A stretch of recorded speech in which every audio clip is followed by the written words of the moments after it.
সাথে সাথে আমরা আমাদের নবীর উপরে দরুদ প্রার্থনা করি।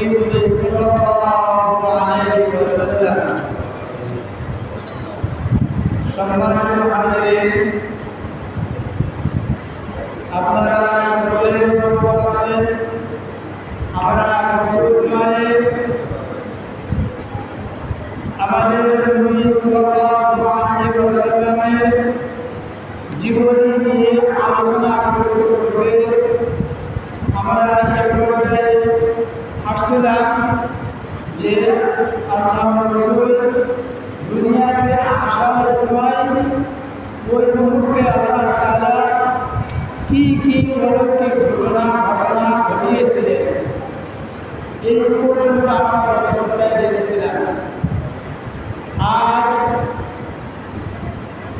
আমাদের আলোচনা শুরু হবে একজন মানুষ দুনিয়াতে আসার পর সর্বপ্রথম তাকে যে কাজ করা হয় তা হলো তার নাম রাখা। কি রাখা? নাম রাখা। একটা শিশু যখন জন্মগ্রহণ করে, জন্মগ্রহণের আগ থেকে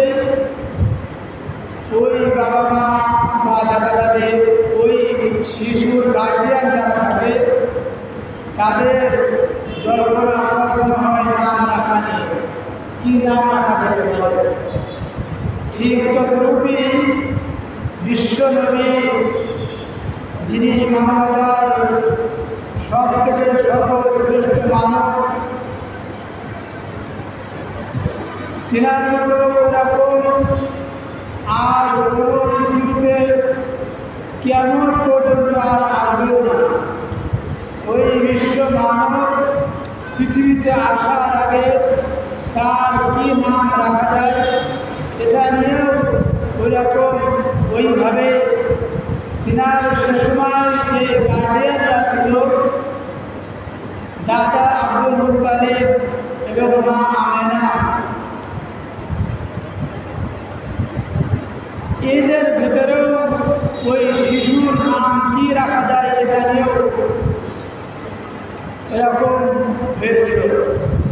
তা আল্লাহ তাআলা যেহেতু তার প্রিয় মাহবুব ব্যক্তিকে, ভালোবাসার ব্যক্তিকে দুনিয়াতে পাঠাবেন, আল্লাহ তাআলা নাম সিলেক্ট করে দিলেন যে কী নাম হবে শিশুকে।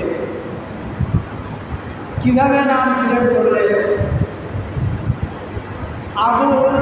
আব্দুল মুত্তালিব যেই স্বপ্ন দেখলেন, একই স্বপ্ন তিনার মা আমেনা দেখলেন।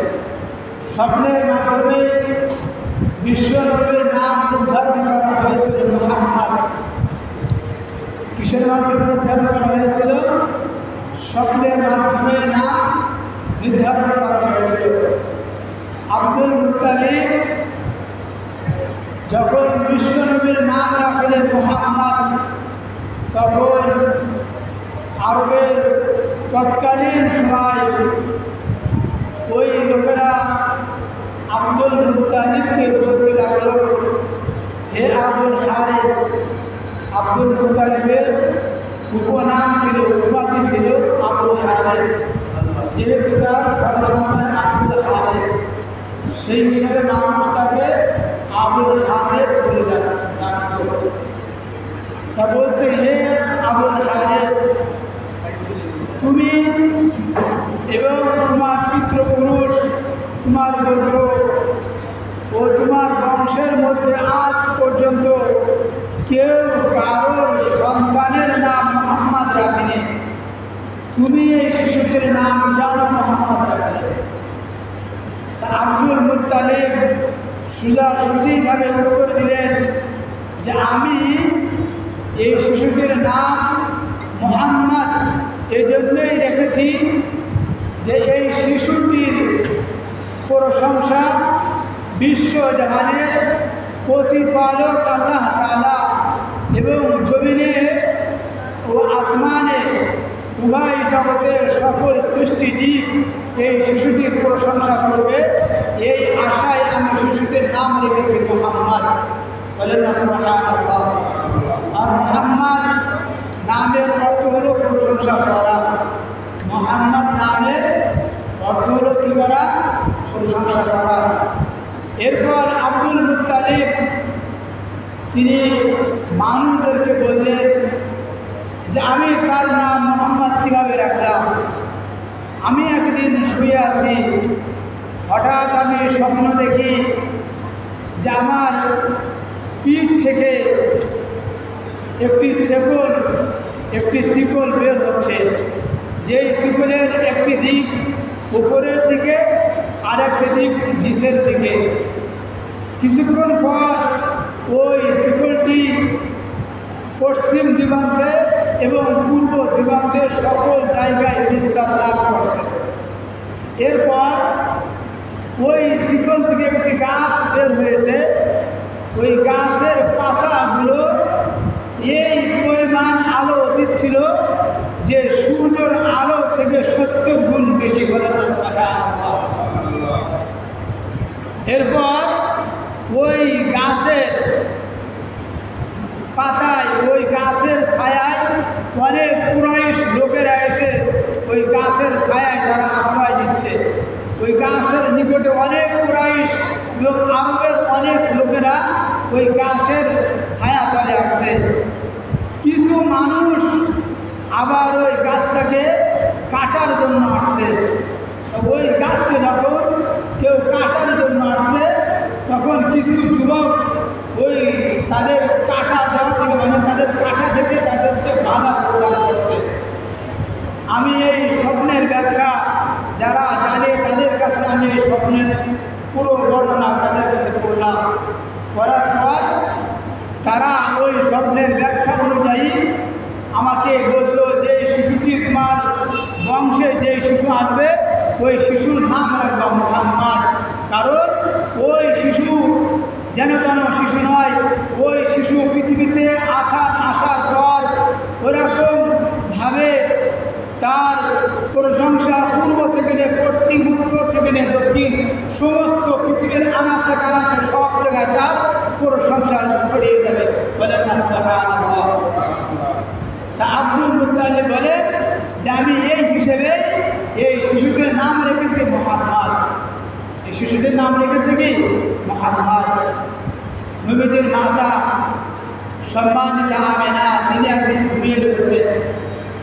আব্দুল মুত্তালিব যখন আমেনাকে বলল, হে আমেনা, তোমার গর্ভে যে সন্তান আছে ওই সন্তানের নাম রাখতে চাই মুহাম্মদ।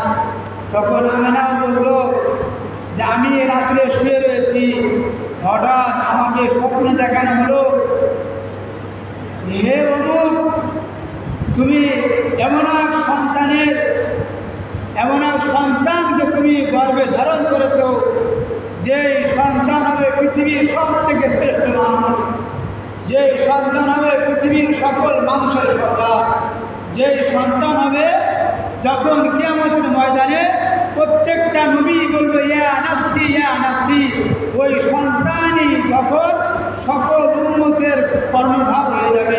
তুমি সেই সন্তানের গর্ভধারণ।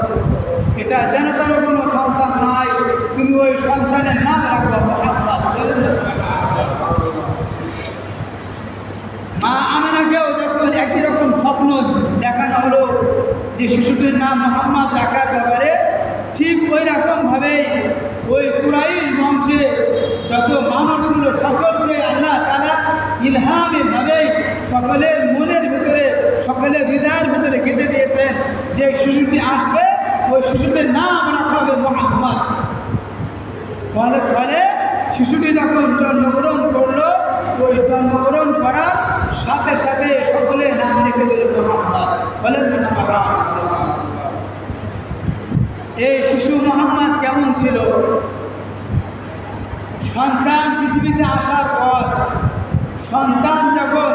ছেলে সন্তান যখন একটু বড় হয়, একটু যখন বোঝা শেখে, যখন দুই পায়ে হাঁটতে শেখে, দৌড়াদৌড়ি করতে শেখে, বাবার সাথে যখন বিভিন্ন জায়গায় যায়, তখন ওই বাবা, ওই মা, ওই পরিবারের দাদা বা নানা সবাই চিন্তা করে সন্তানকে খতনা করানো দরকার, করে না? সকলে চিন্তা করে খতনা করানোর সময় আবার নানার বাড়ি, খালার বাড়ি, মামার বাড়ি সকলকে দাওয়াত দেয়। কিন্তু শিশু মুহাম্মদকে আল্লাহ তাআলা তিনি এত ভালোবাসেন, দুনিয়াতে আসার আগে আল্লাহ তাআলা শিশু মুহাম্মদকে খতনা করে পাঠিয়েছেন। বলেন না সুবহানাল্লাহ। যাতে করে শিশু মোহাম্মদের লজ্জাস্থান পৃথিবীর অন্য কেউ দেখতে না পায়, অন্য কোনো ব্যক্তি যাতে এই কথা বলতে না পারে যে আমি শিশু মোহাম্মদের খতনা করিয়েছিলাম। এই শিশু মোহাম্মদের ব্যাপারে কেউ যেন এই কথা বলতে না পারে, এই জন্য আল্লাহ তাআলা তিনি তিনার ওই ইলহামি এভাবেই আল্লাহ তাআলা কুদরতিভাবেই মুহাম্মদ সাল্লাল্লাহু আলাইহি ওয়াসাল্লামকে খতনা করে পৃথিবীতে পাঠিয়েছেন। বলেন না সুবহানাল্লাহ। আল্লাহ তাআলা শিশু মুহাম্মদকে শুধু খতনা করে পৃথিবীতে পাঠান না, আল্লাহ তাআলা যত শিক্ষা মুহাম্মদকে দেওয়া দরকার সমস্ত শিক্ষা আল্লাহ তাআলা নিজেই দিয়েছেন। কোনো শিক্ষকের মাধ্যমে শিশু মুহাম্মদ শিক্ষা গ্রহণ করে না, যাতে করে কোনো ব্যক্তি এই কথা বলতে না পারে যে ও আমার ছাত্র, ও আমার কি ছাত্র, কথা যাতে করে কেউ বলতে না পারে।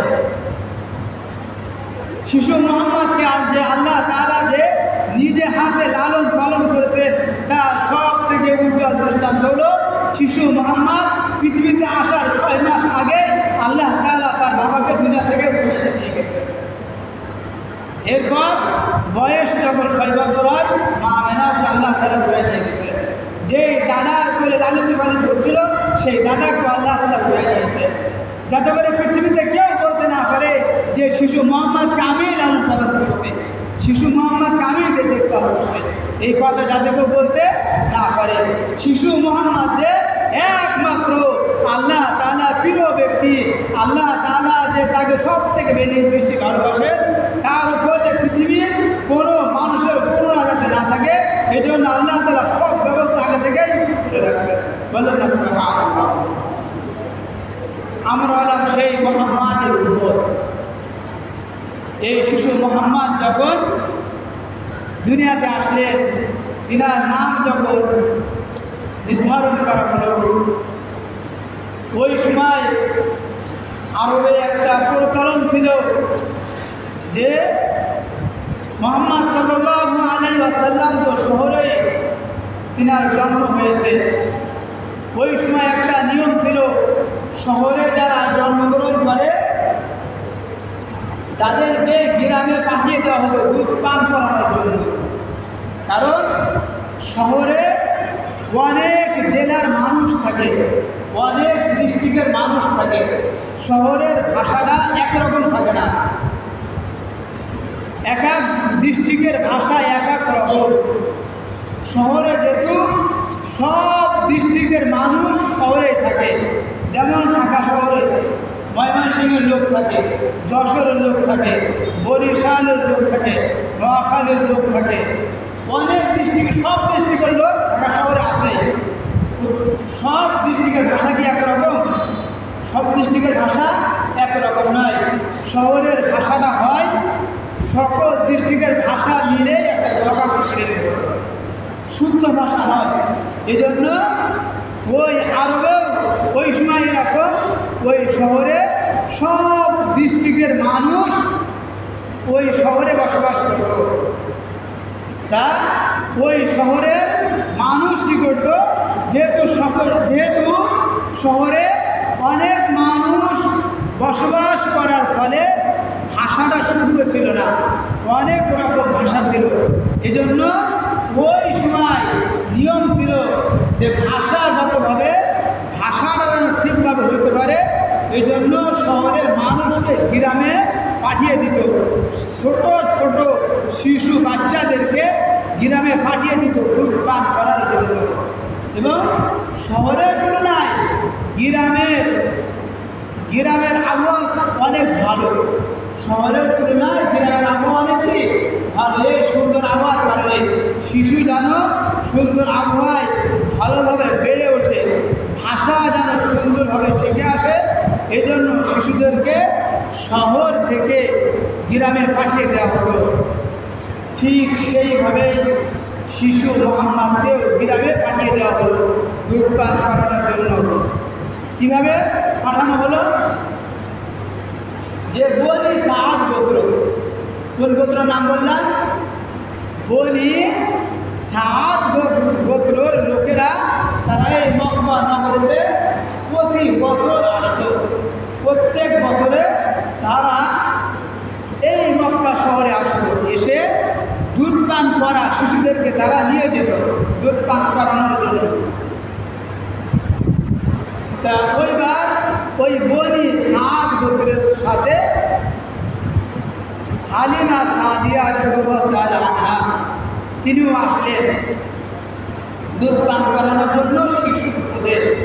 তিনি তিনার স্বামীর সাথে ওই সাদ গোত্রের সাথে তিনি আসলেন। তা হালিমা সাদিয়া উনি যে হাদিসটি পড়লাম, উনি নিজেই হাদিসের ভেতরে বলা করছেন যে আমি যেই বছর শিশুকে দুধ পান করানোর জন্য শহরে এসেছিলাম, আমি এবং আমার স্বামী দুইটি বাহনে এসেছিলাম, একটি হলো গাধি আর হলো উট, মানে মাদি পুষ্টি পুরুষ নয় মহিলা উট, এবং যে গাধা সেটা পুরুষ নয় মহিলা গাধি।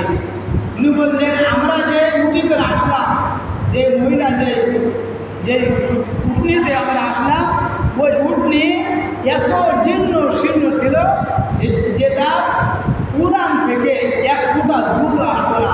তার ওই দুধ না আসার কারণে আমার শিশু আব্দুল্লাহ একটা দিনও পেট ভরে খেতে পারত না, সে সারা রাত ক্ষুধার যন্ত্রণা ছটফট করত।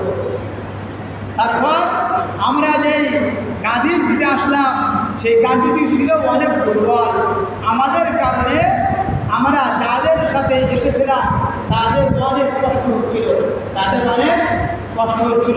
তারপরেও আমরা খুব কষ্ট করে এই মক্কা নগরে আসলাম শিশু বাচ্চা নেওয়ার জন্য।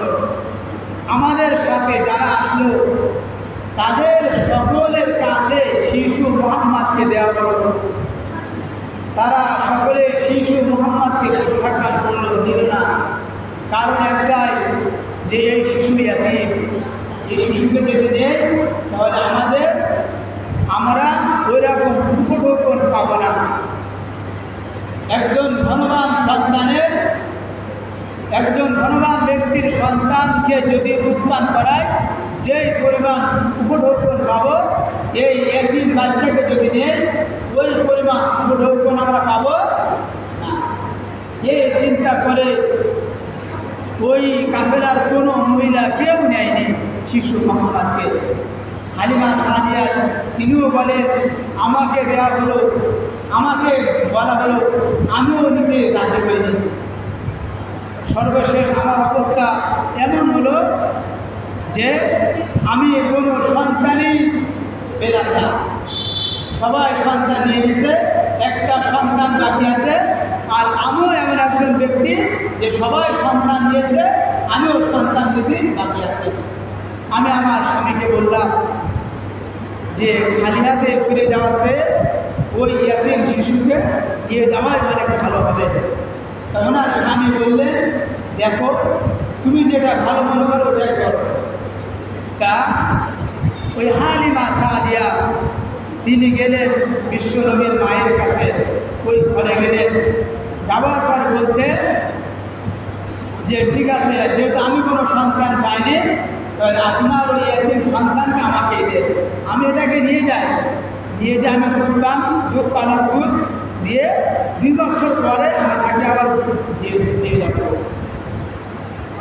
হালিমা সাদিয়া যে অবস্থা উনি সন্তানকে নিয়েছে, সন্তান নেওয়ার আগে হালিমা সাদিয়ার অবস্থা এমন ছিল যে ওনার স্থানে কোনো দুধ আসতো না। উনি নিজেই এত জীর্ণ শীর্ণ অবস্থায় ছিল, ওনার সন্তান আব্দুল্লাহ কোনো দুধ দিতে পারতেন না। তবুও তিনি ওই ইয়াতীম শিশুকে নিলেন। হালিমা সাদিয়া বর্ণনা করেন যে আমি শিশু মুহাম্মদকে কোলে নিতে দেরি, আমার স্থান দুধে ভরতে আল্লাহ তাআলার রহমতে দুধে ভরে পরিপূর্ণ হয়ে গেল। বলেন না সুবহানাল্লাহ। যে আমার যে স্থান ছিল দুধ শুকনো, যে স্থানে কোনো দুধ ছিল না, আমি শিশু মুহাম্মদকে নেওয়ার সাথে সাথে আল্লাহ তাআলা আমার 2 স্থান দুধে ভরপুর করে দিলেন। বলেন না সুবহানাল্লাহ। এরপর হালিমা সাদিয়া বলেন যে আমি শিশু মুহাম্মদকে নিয়ে আমরা ওই তাঁবুতে আসলাম। তাঁবুতে আসার পর আমার যে সন্তান কোনোদিন পেট ভরে দুধ পান করে ঘুমাতে পারে নাই, আজকের ওই সন্তান পরিপূর্ণভাবে দুধ পান করে ঘুমিয়েছে, বলেন না সুবহানাল্লাহ। এরপর ওই শিশু মোহাম্মদকে আনার ফলে এমন হলো যে আমার স্বামী ওই উটনির কাছে গেল দুধ নিয়ে আসার জন্য, যে উটনির দুধ খাবার জন্য আমরা অপেক্ষায় ছিলাম। হালিমা সাদিয়া বলে আমার স্বামী জানে যে ওই উটনির কোনো দুধ হয় না, তারপরে এত ক্ষুধার যন্ত্রণা, তারপরে ওই উটনির কাছে গেছে। ওনার স্বামী বলেন যে আমি উটনির কাছে যাওয়ার পরে দেখলাম যে উটনির এক ফুটাও দুধ হয় না, ওই উটনির কাছে গিয়ে দেখলাম ওই উটনির ফুলানো দুধে ভরপুর, বলেন না সুবহানাল্লাহ। এরপর উনি বলেন যে আমি ওই উটনি থেকে দুধ দহন করলাম, দুধ দহন করে আনার পর আমার বিবি হালিমা সাদিয়াও পরিপূর্ণভাবে দুধ পান করলো, আমিও পরিপূর্ণভাবে দুধ পান করে আজকের এই রাত এত পরিমাণ শান্তিতে ঘুমাইছি, এর আগে একটা রাতও এত শান্তিতে ঘুমাইতে পারে নাই, বলেন না সুবহানাল্লাহ। এরপর